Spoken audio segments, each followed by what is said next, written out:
Kitchen रेसिपीजमध्ये आपण आज बनवणार आहोत उपवासाचे लाडू।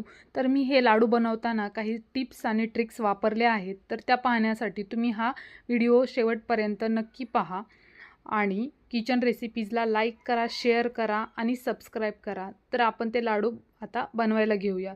तर प्रथम मी इथे गॅसवरती एक कढई ठेवलेली आहे। त्यामध्ये मी 3 वाटी शेंगदाणे घेणार आहे। तर मी ह्या वाटीने 3 वाटी शेंगदाणे घेतलेले आहेत। तर तुम्ही तुमच्या घरामध्ये जी रोजच्या वापरातली वाटी असेल तर त्याने तुम्ही मोजून घेऊ शकता। म्हणजे तुम्हाला जेवढे करायचे असतील तेवढं प्रमाण घेऊ शकता। मी नंतर पुढे सांगेनच की तुम्हाला कसं गुळाचं आणि शेंगदाण्याचं प्रमाण घ्यायचं आहे ते। हे शेंगदाणे भाजत असताना तुम्ही मोठा गॅस करून नाही भाजायचे, कारण ते मोठा गॅस करून भाजल्यानंतर आतमध्ये तसंच कच्चं राहतं आणि त्याचे लाडूचे टेस्टही चांगली लागत नाही। त्यामुळे मीडियम गॅस करून हे शेंगदाणे खरपूस भाजून घ्यायचे आहेत। आता हे शेंगदाणे सगळे भाजून घेतलेले आहेत मी। आता ते एका मी प्लेटमध्ये काढून घेणार आहे। हे पूर्ण थंड करून घेणार आहोत।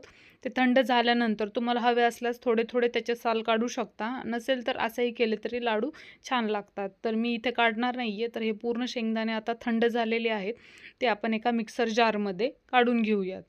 तर मी इथे 3 वाटी शेंगदाणे आणि 2.5 वाटी गूळ असं प्रमाण घेतलेलं आहे। तुम्हाला खूप जास्त आणखीन गोड खायचं असेल तर 3 वाटी शेंगदाणे आणि 3 वाटी गूळ असं तुम्ही प्रमाण घेऊ शकता, तसं पण छान लागतं।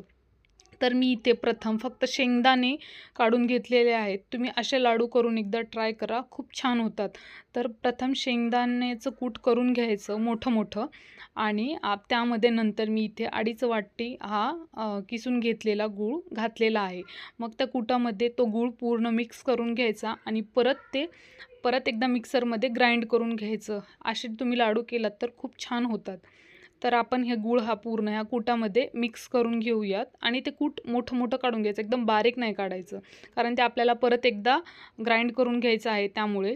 तर आपण आता हे यातलं अर्धं मिश्रण ग्राइंड करून घेऊयात आणि असं करून 2 बॅचमध्ये आपण हे पूर्ण मिश्रण ग्राइंड करून घेतलेलं आहे आणि आपण आता याचे लाडू वळायला घेऊयात। तर ह्याचे आपण लाडू वळून घेऊयात। खूप छान लाडू होतात आणि म्हणजे पहिल्याच वेळेस शेंगदाणे आणि गूळ टाकल्यानंतर तो व्यवस्थित त्याची बाइंडिंगही येत नाही आणि लाडू छानही होत नाहीत। आणि असं तुम्ही एकदा कूट काढून नंतर गूळ मिक्स करून वगैरे घातल्यानंतर लाडू छान होतात। हे लाडू खाल्ल्यानंतर हिमोग्लोबिनही वाढतं। हे खूप छान असतात। मुलांना डब्यामध्ये शॉर्ट ब्रेकसाठी वगैरे तुम्ही देऊ शकता। आता उपवासासाठी खाऊ शकता। असे छान छान रेसिपीज पाहण्यासाठी किचन रेसिपीजला लाईक करायला विसरू नका।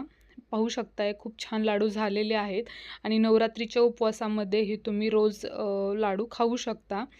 खूप छान लागतात आणि टिकतातही। 2-3 महिने आरामात टिकतात। आणि किचन रेसिपीजला सबस्क्राईब करायला विसरू